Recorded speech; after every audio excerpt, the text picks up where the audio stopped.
오늘 예수님 잉태에 대한 이야기입니다. 마태복음 1장 18절부터 25절까지가 예수님이 어떻게 잉태되었고, 그리고 예수님의 육신적 부모님이 되시는 요셉과 마리아에 대한 이야기들이 있습니다.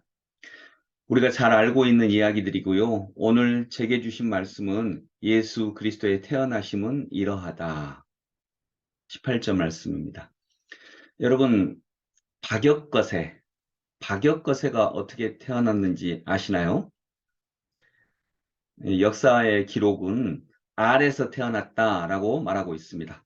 고구려를 세운 고주몽도 역시 알에서 태어났다 이렇게 얘기를 하고 있습니다. 알에서 태어났다라고 하는 것은 무엇을 말하고 있는 것일까요? 실제로 알에서 태어났다 이 말이 아니고요.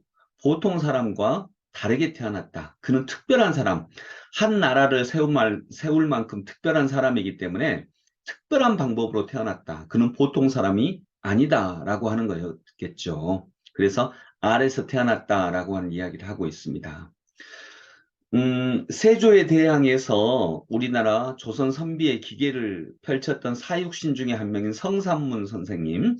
성삼문의 이름이 삼문이죠. 석삼자에 물을 문자입니다. 근데 왜 이 이름이 됐냐면 성삼문이 태어났을 때 하늘에서 물었대요. 태어났느냐?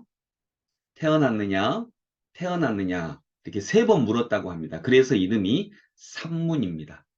부처님은 태어나실 때 왕자로 태어나셨죠. 왕자로 태어나시는 것만도 굉장히 특별합니다. 그런데 부처님은 태어나시자마자 동서남북 사방으로 7걸음씩을 가시면서 천상천하 유아독존 이렇게 얘기했다고 합니다. 그 말들은 다 이 얘기를 하고 있습니다. 아, 그분들은 특별하게 태어났다.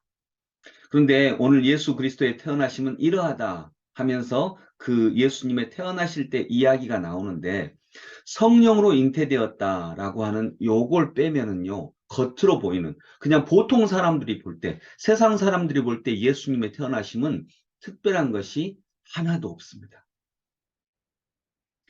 오히려 보통 사람들보다 더 가난한 집에서 태어났습니다.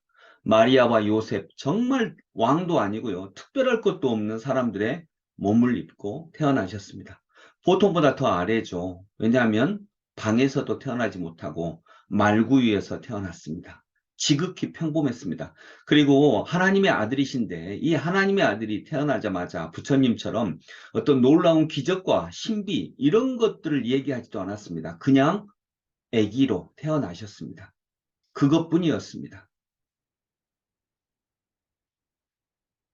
즉 예수 그리스도의 나심은 이러하다. 이것은 우리와 똑같았다라고 하는 것입니다. 지극히 평범했다라고 하는 것입니다. 성령으로 잉태된 것 이것이 참으로 놀라운 일인데요. 근데 여러분 예수님만 성령으로 잉태되셨나요? 여러분은 그냥 어떻게 대충 태어났나요? 우리들이 태어난 거에는 하나님의 뜻이 없습니까? 있죠. 우리는 그걸 고백하죠. 우리를 이 땅에 태어나신 것도 하나님의 크고 놀라운 뜻이 있는 것입니다. 즉 우리도 성령으로 인해서 이 땅에 보내어진 것입니다. 그걸 그렇게 보면 정말 예수님은 우리와 똑같습니다. 우리도 역시 사랑의 자녀죠. 부모님이 사랑해서 우리를 낳았죠. 사랑해서 우리를 낳았다라고 하는 말은 성령으로 인해서 우리도 역시 잉태되었다라고 하는 말일 것입니다. 예수님은 우리와 똑같으셨습니다. 예수님은 지극히 평범하게 태어나셨습니다. 예수님은 정말 우리와 똑같이 보통의 태어남을 통해서 이 땅에 오셨습니다. 근데 그분이 하나님의 아들이십니다. 여러분, 오늘 이 말씀을 보면서 잊지 말아야 되는 것, 지극히 평범한 것, 정말 평범한 것, 아침에 일어나서 하나님께 기도를 드리고, 또 낮에는 열심히 일을 하고, 저녁에는 집에 돌아와서 하루 동안 있었던 일을 가족끼리 나누면서 또는 기뻐하고, 또 때로는 같이 아파하고, 위로하고, 격려하고, 사랑을 나누고, 이 지극히 평범한 삶이 우리를 구원하신 하나님의 선물입니다. 여러분, 평일날에는 열심히 일을 하고, 주일날에는 하나님의 이름을 부르며 찬양하고 예배하면서 우리가 하나님의 뜻에 따라 잘 걸어가고 있는지를 살펴보는 이 지극히 평범한 삶, 이 삶이 우리를 구원할 것입니다.